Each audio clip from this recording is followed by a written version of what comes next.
Good morning and welcome to Youth Assembly. My name is Sylvia Ishebe. It's so good to be here again, another week, another Tuesday, and we hope that today will be a terrific Tuesday. Well, we have today Mr. Solomon Adodo, who is the President, National Youth Council of Nigeria, and today he is with me to discuss the implication of the killings going on across the country on the youthful population of Nigeria. Now, Nigeria as a developing country is faced with her own social, political, economic, and cultural problem, which has affected the well-being of the populace. Now, the youth population of any nation represent the driving force for development. Now, Nigerian youths are battling with a lot of challenges such as unemployment, poverty, which has affected the standard of living. And this is being compounded by the recent security challenges in different parts of the country that has led to the death of promising young Nigerians in incessant attacks by armed bandits and militias who are mainly youths. Now, these attacks have continued unabated in spite of the efforts by the security agencies to end the attacks. What does this incessant killings in different parts of the country mean to the future of the Nigerian youth? That is one question we'll be asking here on the show today. And as we look at the implication of the killings across the country on the youthful population of Nigeria. Okay, so Mr. Solomon, what do you think about those recent killings in Nigeria? Southern Kaduna is there, Katsina, and so many parts. Even the militaries are not exempted from the killings also. First of all, we at the National Youth Council of Nigeria are deeply pained at the sad turn of events.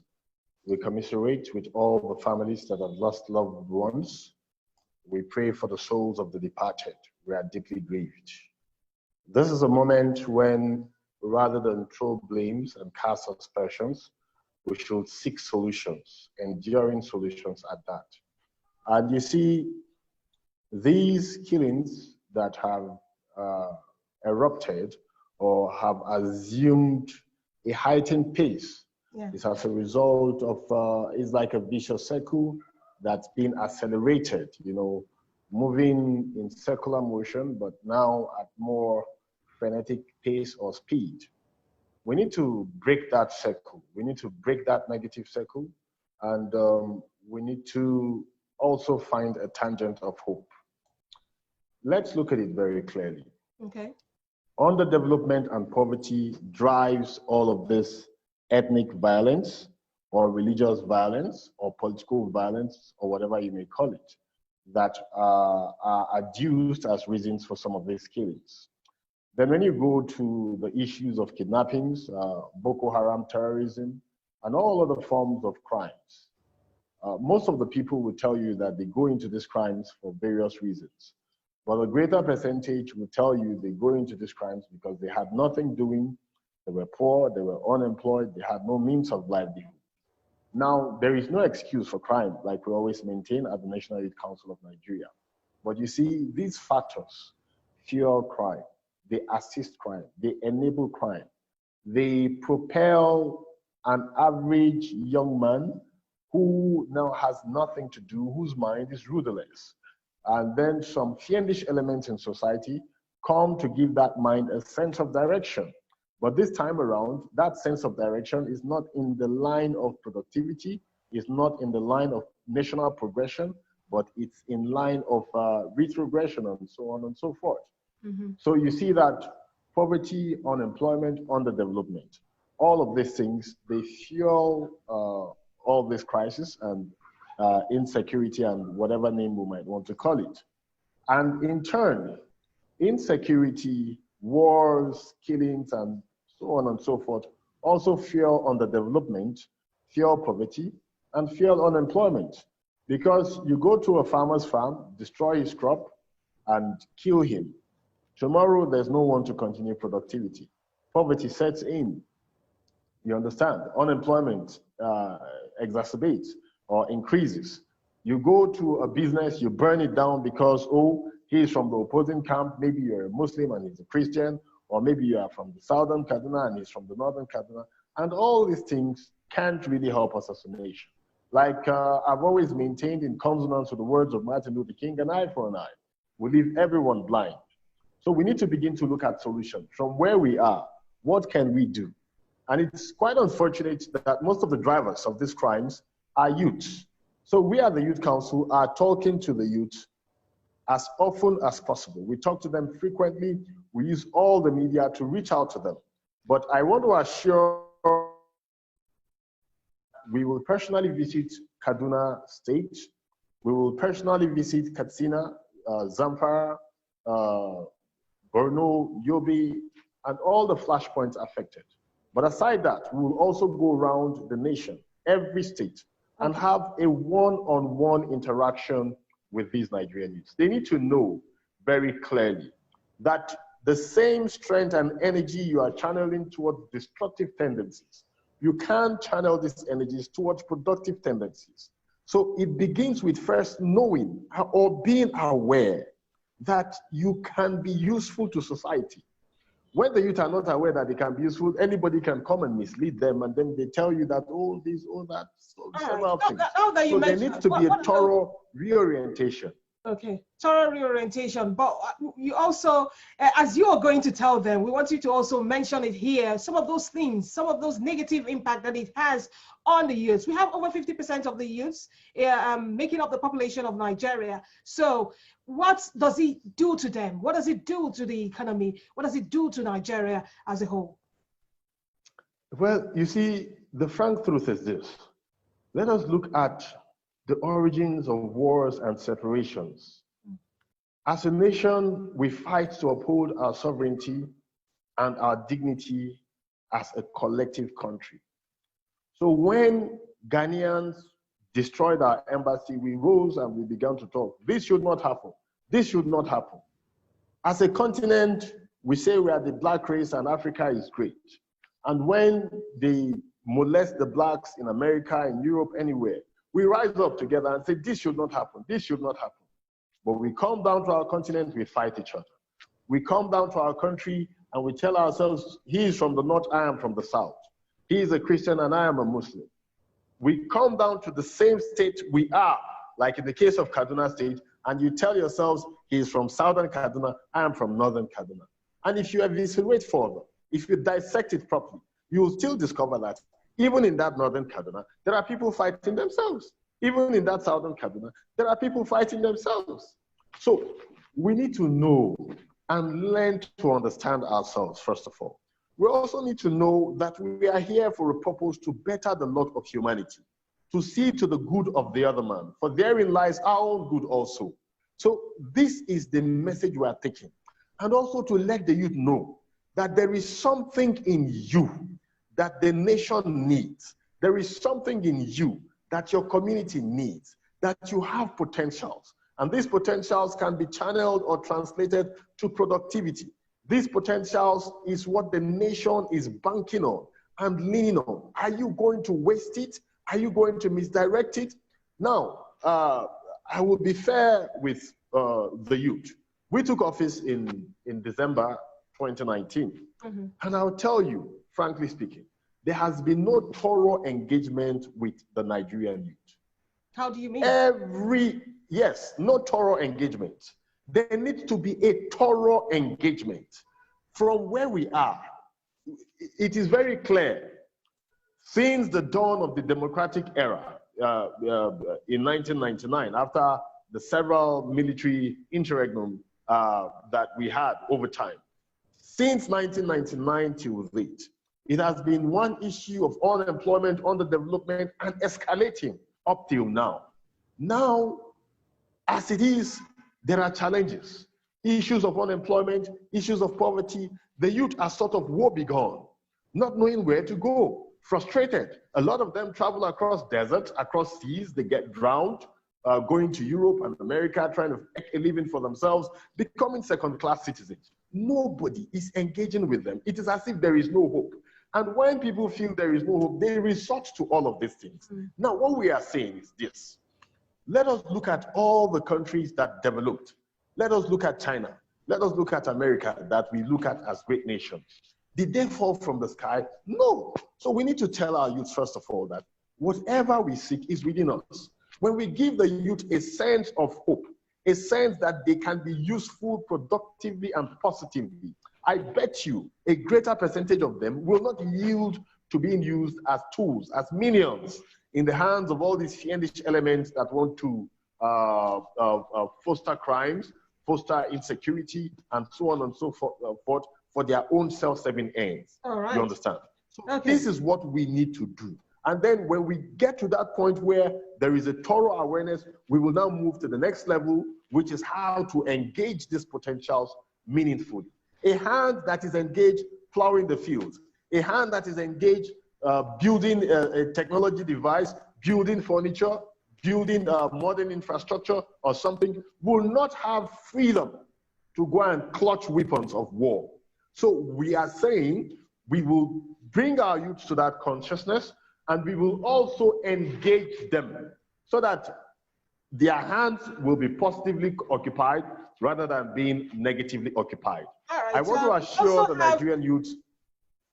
Okay, so thank you so much, Mr. Solomon. We also have here Mr. Muhammad Abdul Malik Itopa. He is a disaster manager, a disaster manager, right here to also talk about these issues with us. Well, while he tries to connect and get better reception, we will take his opinion when he comes in. But back to you, Mr. Stephen. You know, the Kaduna State Governor, Malam Nasir El-Rufai, Mr. Solomon, I beg your pardon, has said that the incessant killings in southern Kaduna is caused by the cycle of attacks, revenge, and reprisals, and all sort of things, you know, going on in those communities. We see the youth. Some people are women are crying for the young men, their young sons who have been taken to who have been armed and taken to defend the communities that they live in. What would you say this does to communities where all the young men are taking up arms and defending themselves?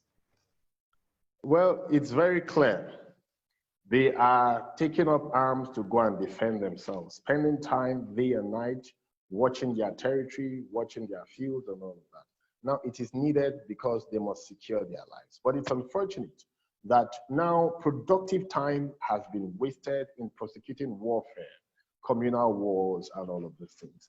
The time that they should have used to be on their field, plowing the field, the time that they should have used to be generating a modern tech app, the time they should have used to be developing digital technology devices, the time that they should have used to be providing service to the nation is now being spent and wasted trying to secure their territory or their community. So normally and naturally, you now see that there becomes a deadly embrace of economic systems where things begin to go down, things begin to cripple.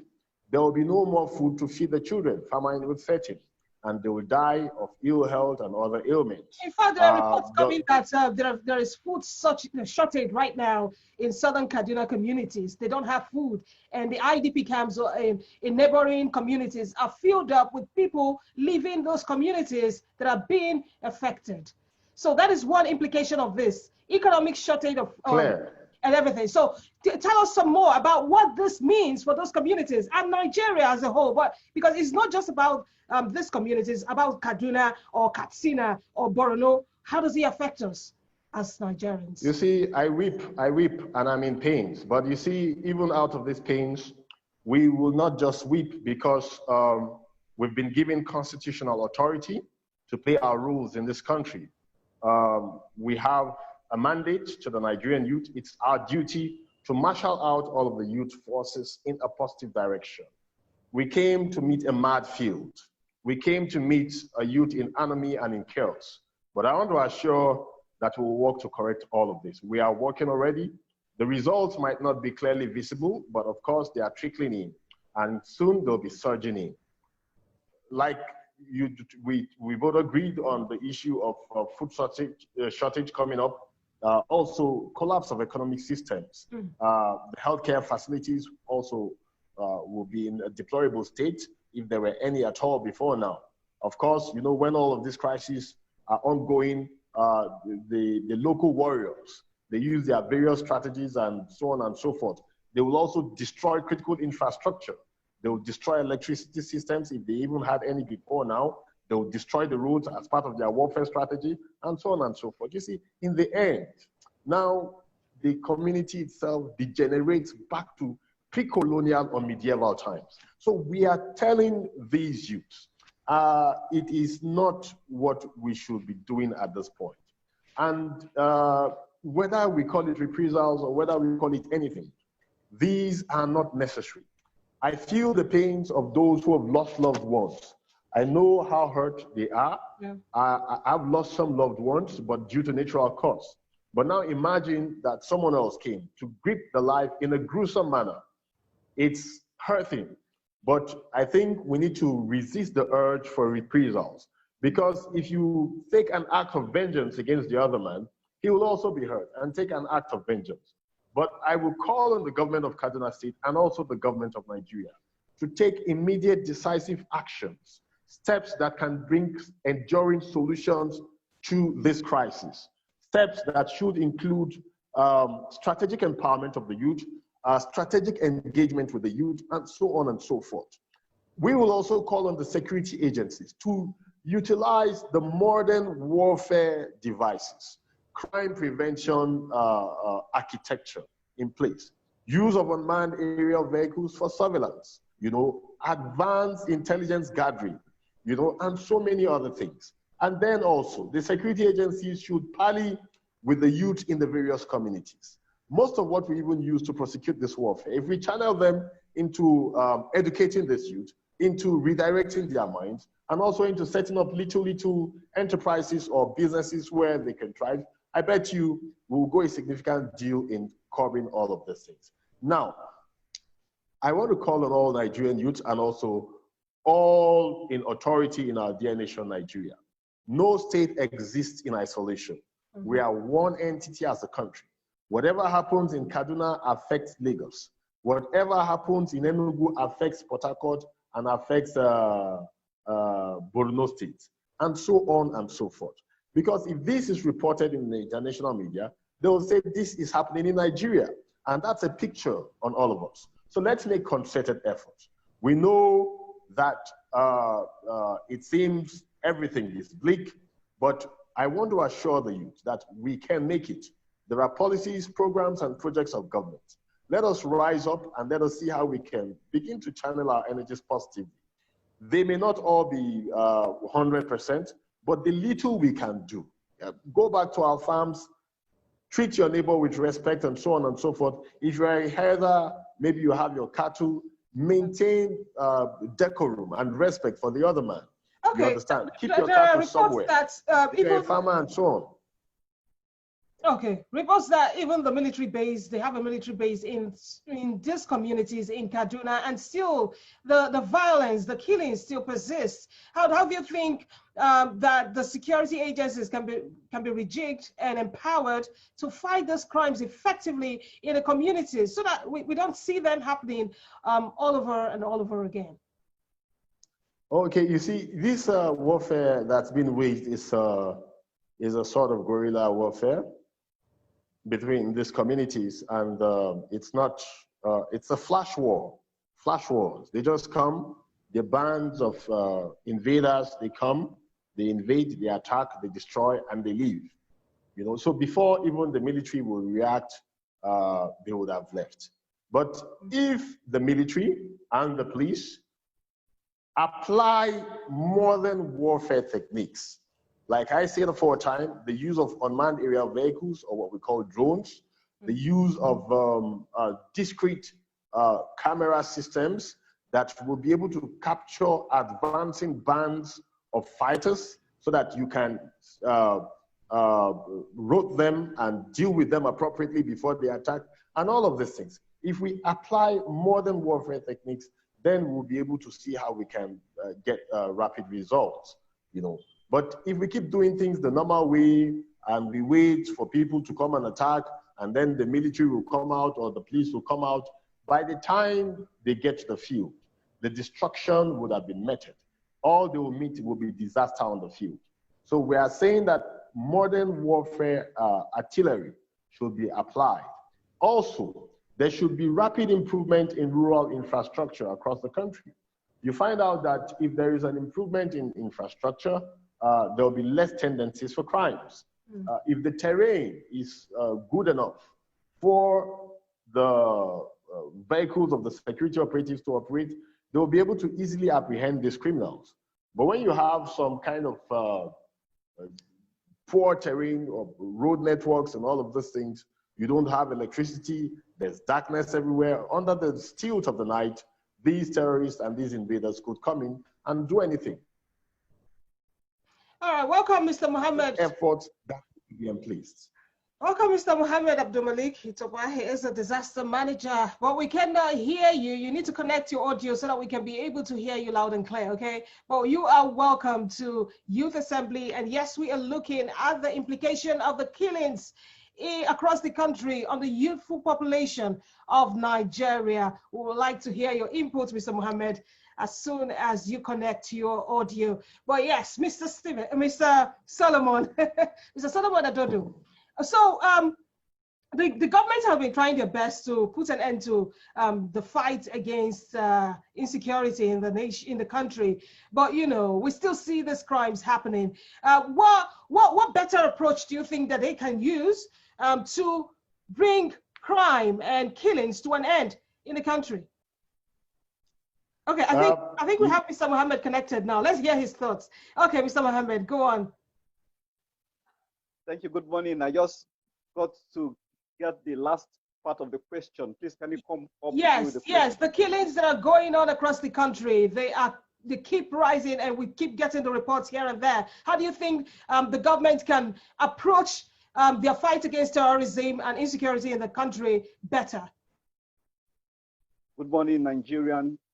I want to appreciate every one of us that is in this particular program and also condemn the killings in Nigeria, either from the northeast, from the northwest part of Nigeria, the north central part of Nigeria, and every other part of Nigeria.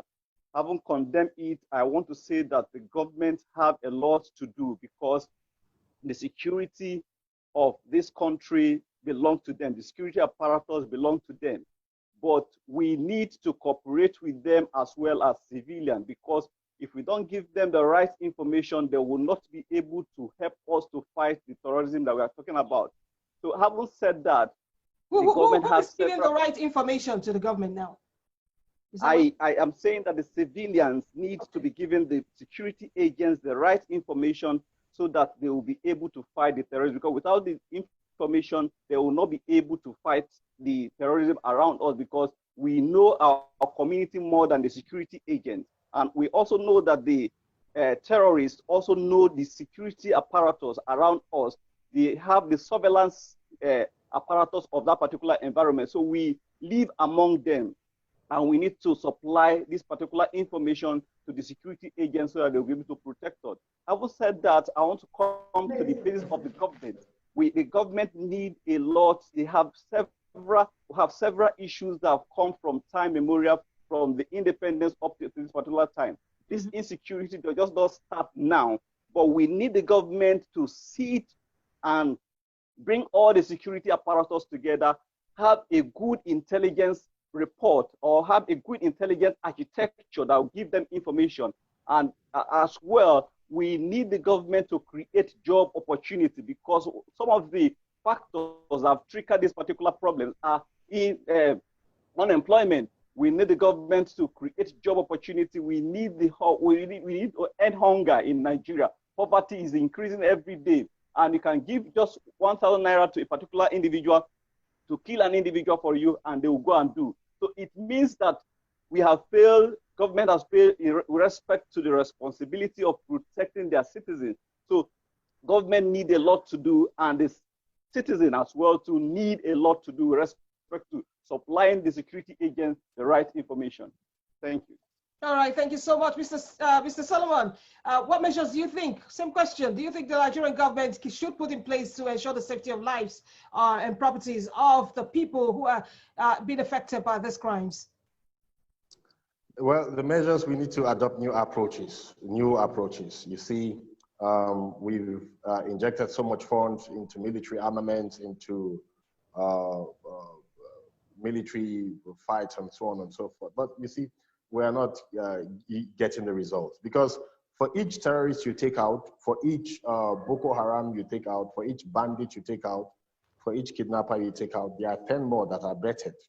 You understand? Because the terrain or the circumstances favor or aid or accelerate or make it possible for the youth to be easily enticed, like my activist friend rightly stated.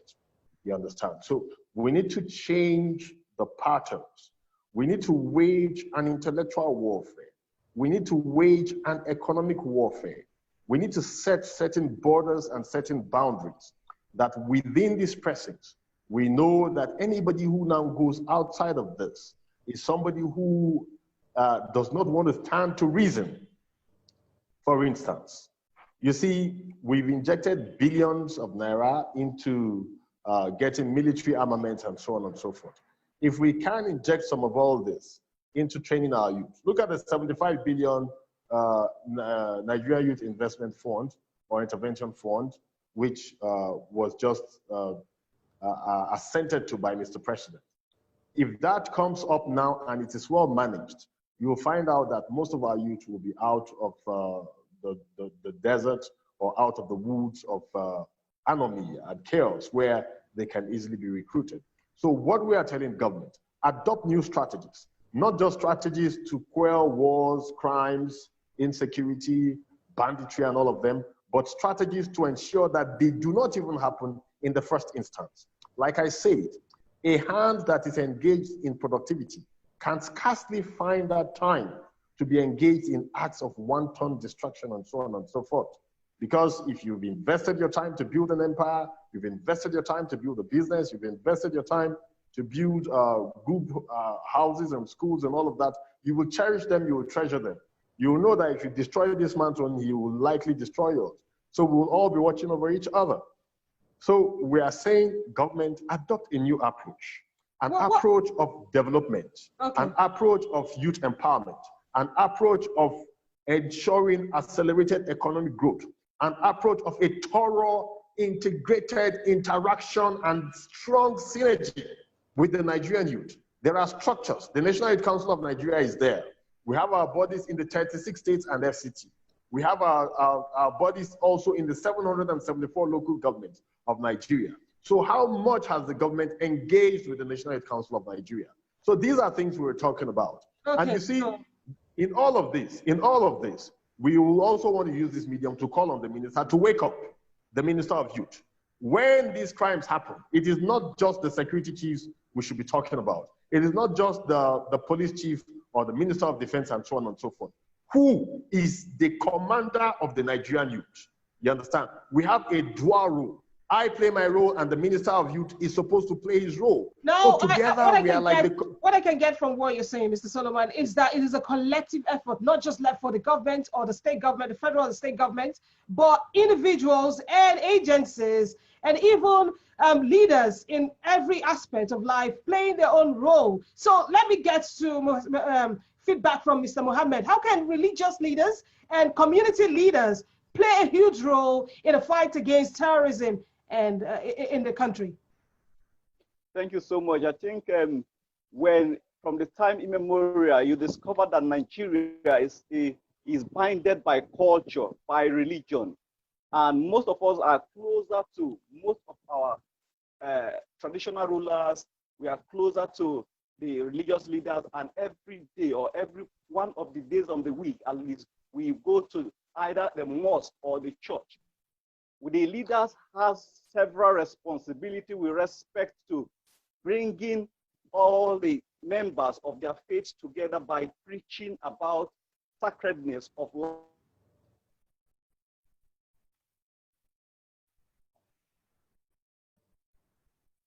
Okay, Mr. Mohammed, we'll get that one. We'll get a complete his complete opinion when he comes back. But Mr. Solomon, take it from there. What role can the religious leaders and community leaders play in making sure that the communities are safe for their people? The role they are to play is what I've been saying. They should talk to the youth. They should talk to people in the communities. They should let them know, like I always repeat this quote by Martin Luther King, an eye for an eye will leave everyone blind. We should be our brother's keeper. In preserving your brother, you preserve yourself. You understand? We should not be engaging in reprisal attacks. We should see ourselves as brothers working towards one goal: the development of our communities, the development of our society, the advancement of our nation, Nigeria. You understand? If you seek the downfall of the other one, you are seeking your own downfall also. So this is the message our religious leaders should be passing across. This is the message our community leaders should be passing across. But we know very clearly that there are some religious leaders and community leaders that are fueling all of this crisis. We condemn that totally. We urge them, please. The youth look up to you as role models. Talk to them, encourage them. No religion encourages violence, you understand? And no any community should also encourage violence also. So, but like I would say, this is just one leg of the table. There are also plenty other things that should be done. You know, quite a number. Like I said, engagement, positive engagement of the youth, putting their talents, their energies, their potentials into ventures of productivity. And then I will also say, as much as it is a synergistic approach or a partnership between the people, the community, the masses, and the government should also be playing her roles. And more importantly, we want to use this medium to call on our minister, the Minister of Youth, to know that aside the issue of addressing matters of sport and so on and so forth, and then also talking about some issues of youth development, the minister should know that it is our responsibility. I have my own responsibility and he has his responsibility. I'm ready to play my roles at all times, and through various communications, we've been talking to the minister. He should go to the field and talk to the youth. These are his people. In short, the Minister of Youth should be like the assistant president of this country, because you are dealing with the youth. There are youth in agriculture, youth in ICT, youth in every ministry that you talk about in this country has one thing or the other to do with the youth. So the Minister of Youth is like a super minister. So he should be working directly with the security agencies to synthesize fail-safe solutions that will ensure that we nip this act of criminality, this banditry, terrorism, killings, whatever we might call it. We nip them all in the bud. It is very possible. So we call on the minister to rise up and play his role. We are the National Youth Council of Nigeria. We have always been partners with the Ministry of Youth, and we will remain partners. But we want to say that the ministry should be the face of government in engaging with the youth at this community level. The youth need to know that the government cares. We have been taking our own independent message, but we want the government to also come with her own message. You know, and when this is done, when there is a sense of hope, there is a sense of direction, I bet you, in time, in no distant time, all of these crimes, insecurity and all will peter out. And we might even see that it will be reduced to a very significant level where it will be seen as almost non-existent. Though, so long as society exists, crimes will always be there. But we can bring it down to the barest minimum if there is that proper synergy between the government and all other structures of society. Proper synergy between the government and all other aspects of the society. Words from Mr. Solomon Adodo. He is the President, National Youth Council of Nigeria. He has spoken so well. And thank you, sir, for joining us today and giving all of those insights that you have given us today. Thank you. And thank you for having me. Mohammed Abdul Malik Itoba, thank you so much for your contribution. But what last words for the people, the youths especially? What would you say to them? My last word is that the youth should come together. We've been divided in several ways. We'll be divided with religion. We'll be divided with ethnicity. We'll be divided with cultures. And so we should come together so that we'll be able to synergize together and work together to make Nigeria a better place. Thank you.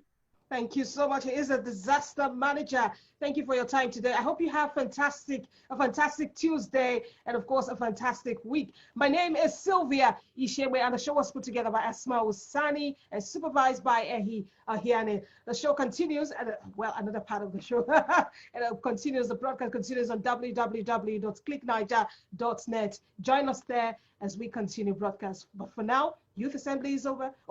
Until next week, Monday, same time, same station. Bye for now.